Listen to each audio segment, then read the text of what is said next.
নমস্কাৰ বন্ধুসকল, ছাবস্ক্ৰাইব কৰক আমাৰ ইউটিউব চেনেল নিউ আপডেট আৰু লগতে থকা বেল আইকনখন দবাই দিয়ক যাতে আমাৰ ভিডিঅ' পায় আপুনি প্ৰথমে চাবলৈ। আৰু এনআৰসি সন্দৰ্ভত প্ৰাক্তন বিধায়কৰ ভয়ংকৰ উচতনিমূলক বক্তব্য। প্ৰাক্তন বিধায়ক ৰুছুল হক বাহাদুৰৰ বিস্ফোৰক ভাষ্য, এনআৰসিৰ পৰা 1.5 লাখ লোকৰ নাম কৰ্তনৰ ষড়যন্ত্ৰ। আৰু হাতত অস্ত্ৰ তুলি লোৱা আৰু হুংকাৰ দিলে ৰুছুল হকে। অসমত এজনো বাংলাদেশী মুছলমান নাই বুলি দাবী কৰিলে প্ৰাক্তন বিধায়কগৰাকীয়ে। এনআৰসিক কাৰ্যত গুৰুত্বহীন কৰি প্ৰাক্তন বিধায়কৰ এই উচতনিমূলক বক্তব্য অসমত ম্যানমাৰ সদৃশ পৰিস্থিতিৰ উদ্ভৱ হ'ব পাৰে বুলিও ইংগিত প্ৰদান কৰিলে। ৰুছুল হকৰ মন্তব্যক লৈ সৃষ্টি হৈছে এতিয়া তীব্ৰ প্ৰতিক্ৰিয়া। ৰুছুল হকক বাংলাদেশী মুছলমানৰ দালাল আখ্যা দিলে শিলাদিত্যদেৱে। ৰুছুলৰ দৰে ব্যক্তিক ডিটেনশ্যন কেম্পত ৰখাৰো দাবী জনালে শিলাদিত্যদেৱে। মুছলমান সহ্য কৰি আছো, বাধ্য নকৰিব অস্ত্ৰ হাতত তুলি লোৱাৰ কাৰণে। বাধ্য নকৰিব, বহুত ধৈৰ্য ধৰিছো, বাধ্য নকৰিব। আননেচাৰী হেৰাছমেণ্ট যিটো এনআৰচিৰ নামত বিভিন্ন ধৰণৰ নামত বাংলাদেশৰ মুছলমানক বাংলাদেশে সজাই আছে, এই হেৰাছমেণ্ট যাতে আমাক নকৰে, ধৈৰ্যৰ পৰীক্ষা যাতে নলয়, বাধ্য যাতে নকৰে।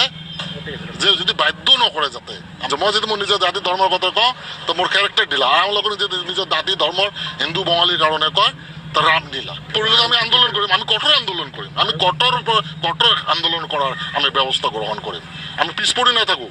আজি বেলেগ জাতি ধৰ্মৰ নাম কটাৰ কাৰণে যদি প্ৰতিবাদ কৰে, অন্যায়ভাৱে যদি ইহঁতৰ নোটিছ আহে, ফৰেনাৰ নোটিছ আহে, কোৰ্ট কছাৰী দৌৰিব লাগে, আমাৰো মানুহৰ ওপৰত যদি তেনেকুৱা ধৰণৰ অন্যায় অবিচাৰ হয়, আমি ডাইৰেক্টলি প্ৰতিবাদ কৰিম।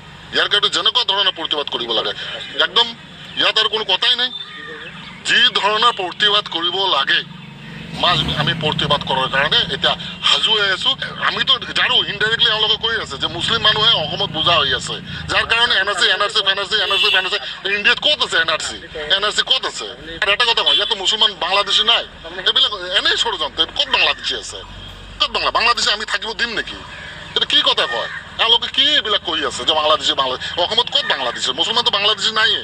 মইতো বাংলাদেশৰ বৰ্ডাৰত থকা মানুহ নাই, ইয়াত বাংলাদেশী নাই। মই জানো মতে লোৱাৰ আসামত বাংলাদেশী নাই। আৰু বাংলাদেশী আমি কিয়? আমাৰে জেগা নাই, আমাৰে ঠাই নাই, আমাৰে ঘৰ তোলে জেগা নাই, আমি ক'ত বাংলাদেশী দিম?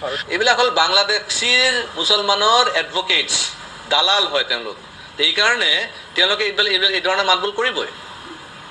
আৰু মোৰ হিচাপত আমি এনআৰচি ৰিজাল্ট ডিক্লেয়াৰ কৰাৰ আগত চৰকাৰে এই ধৰণৰ মানুহ যিসকলে কমেণ্ট কৰি আছে তেওঁলোকক শ্বৰ্ট লিষ্ট কৰি আগতে জেলত ভৰাই ল'ব লাগে, as a matter of precaution.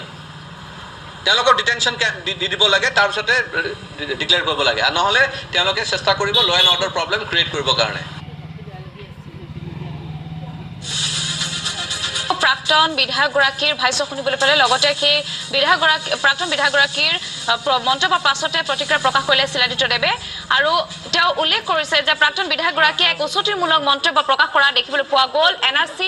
এনআৰচিৰ পৰা 1.5 লাখ লোকৰ নাম কৰ্তনৰ ষড়যন্ত্ৰ বুলি ক'লে, লগতে অস্ত্ৰ হাতত তুলি লোৱাৰো ইংগিত প্ৰদান কৰিলে এইগৰাকী প্ৰাক্তন বিধায়কে। আমি পুনৰ সেই উচতনিমূলক ভাষ্য পুনৰ শুনাব বিচাৰিছোঁ। সহ্য কৰি আছো, বাধ্য নকৰিব অস্ত্ৰ হাতত তুলি লোৱাৰ কাৰণে। বাধ্য নকৰিব, বহুত ধৈৰ্য ধৰিছো, বাধ্য নকৰিব। আননেচাৰী হেৰাছমেণ্ট যিটো এনআৰচিৰ নামত বিভিন্ন ধৰণৰ নামত বাংলাদেশৰ মুছলমানক বাংলাদেশে সজাই আছে, এই হেৰাছমেণ্ট যাতে আমাক নকৰে, ধৈৰ্যৰ পৰীক্ষা যাতে নলয়, বাধ্য যাতে নকৰে। যে যদি বাধ্য নকৰে যাতে, মই যদি মোৰ নিজৰ জাতি ধৰ্মৰ কথা কওঁ তো মোৰ কেৰেক্টাৰ দিলা, আৰু লগত যদি নিজৰ জাতি ধৰ্মৰ হিন্দু বঙালীৰ কাৰণে কয় তো ৰাম দিলা। কৰিলে আমি আন্দোলন কৰিম, আমি কঠোৰ আন্দোলন কৰিম, আমি কঠোৰ আন্দোলন কৰাৰ আমি ব্যৱস্থা গ্ৰহণ কৰিম। আমি পিছ পৰি নাথাকোঁ। আজি বেলেগ জাতি ধৰ্মৰ নাম কটাৰ কাৰণে যদি প্ৰতিবাদ কৰে, অন্যায়ভাৱে যদি ইহঁতৰ নোটিছ আহে, ফৰেনাৰ নোটিছ আহে, কোৰ্ট কছাৰী দৌৰিব লাগে, আমাৰো মানুহৰ ওপৰত যদি তেনেকুৱা ধৰণৰ অন্যায় অবিচাৰ হয়, আমি ডাইৰেক্টলি প্ৰতিবাদ কৰিম। ইয়াৰ কাৰণে যেনেকুৱা ধৰণৰ প্ৰতিবাদ কৰিব লাগে, একদম ইয়াত আৰু কোনো কথাই নাই। যি ধৰণৰ প্ৰতিবাদ কৰিব লাগে আমি প্ৰতিবাদ কৰাৰ কাৰণে এতিয়া সাজু হৈ আছো।